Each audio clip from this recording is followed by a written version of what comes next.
C'est parti pour une nouvelle capsule de podcast. Bon, le truc qu'il faut que je vous dise là, c'est que en fait, j'enregistre beaucoup de podcasts les uns à la suite des autres, et donc là, j'ai une super énergie pour vous. Allez, c'est parti pour une nouvelle capsule de podcast. Wouh. J'ai entendu mon cerveau dire allez, on va péter un câble. Je vous propose aujourd'hui d'une nouvelle capsule autour des 5 blessures qui nous empêchent d'être nous-mêmes. Et là, on plombe le truc là. Paf.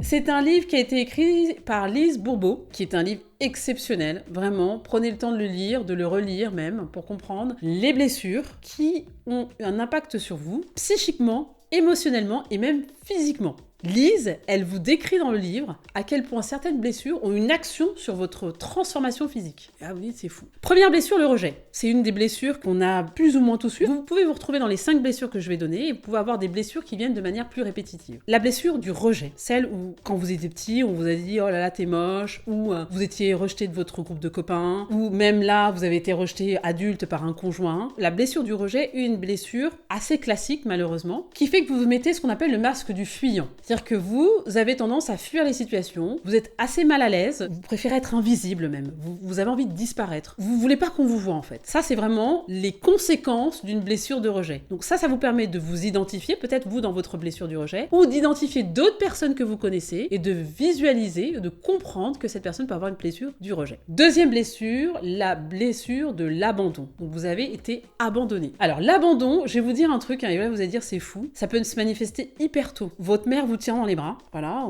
elle vous pose dans votre lit, vous pleurez, et là vous vous sentez abandonné, parce que vous avez perdu la connexion corporelle, physique avec votre mère. La blessure d'abandon, pareil, c'est quelque chose que tout le monde peut avoir, vivre dès le plus jeune âge, ou dans l'expérience de vie. Donc là, ça vous met dans une posture bien particulière. Là, ça vous met dans la posture du dépendant. C'est-à-dire qu'en fait, comme vous avez peur d'être abandonné, vous êtes tout le temps en train de vous assurer que les autres seront là, que vous êtes là pour les autres, que les autres sont autour de vous, qu'ils vous valident, qu'ils vous considèrent. Tout est remis en fonction du jugement des autres. Ah ben là, vous êtes mal barré. Vous avez la blessure de l'humiliation. Là, c'est vraiment, vous vous êtes retrouvé dans une situation où on vous a humilié. On voit souvent ça dans les films, vous voyez, la fille elle arrive dans une fête, etc. On lui avait dit un code couleur, alors que c'était pas du tout ça, et c'était juste pour lui faire une blague, et en fait elle arrive et tout le monde la regarde et dit mais qu'est-ce que tu fais là? Et oh la honte et tout. Blessure d'humiliation, bam. Donc du coup, qu'est-ce que ça produit cette blessure d'humiliation? Vous rentrez dans un système un peu masochiste, c'est-à-dire que vous infligez un certain nombre de choses négatives pour vous, comme vous punir. C'est une blessure qui a des conséquences qui peuvent être un peu,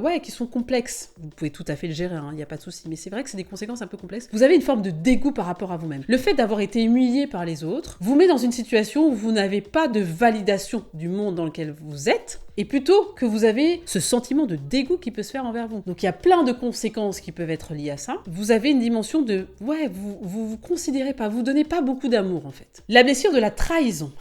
Trahison. Alors ça peut se manifester de plein de manières que ce soit, et une des trahisons souvent qui vient dans les couples que j'accompagne, malheureusement, ça peut être la trahison d'un des deux conjoints envers l'autre, et quand cette trahison se manifeste, eh bien, vous devenez ce qu'on appelle un contrôlant. Donc, vous allez tout contrôler. Vous allez tout vérifier. Vous allez vous assurer qu'on n'est pas en train, encore une fois, de vous trahir. Alors que, en fait, dans l'absolu, il n'y a pas de raison.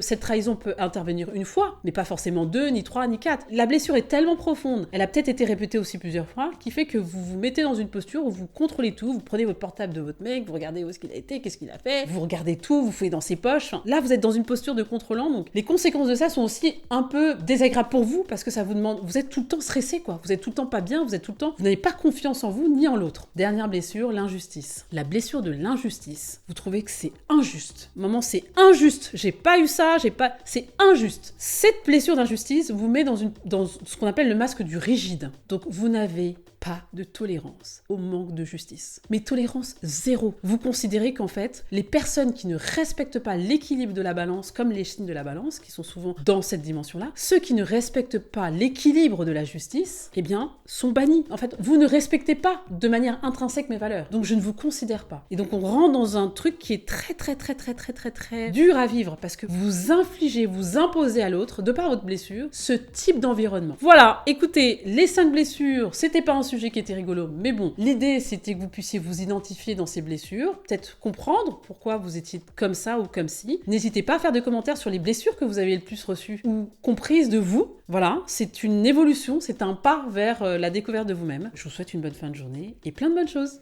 Ça tourne à l'image. Ah. Ouais, les 5 blessures. Ah oui, pardon. Merci d'avoir suivi ce contenu. Rendez-vous du lundi au vendredi à 8h pour suivre la capsule des 5 minutes avec Sandra. Partagez, abonnez-vous, likez. Rendez-vous sur la chaîne YouTube Upgrade Group. À très bientôt.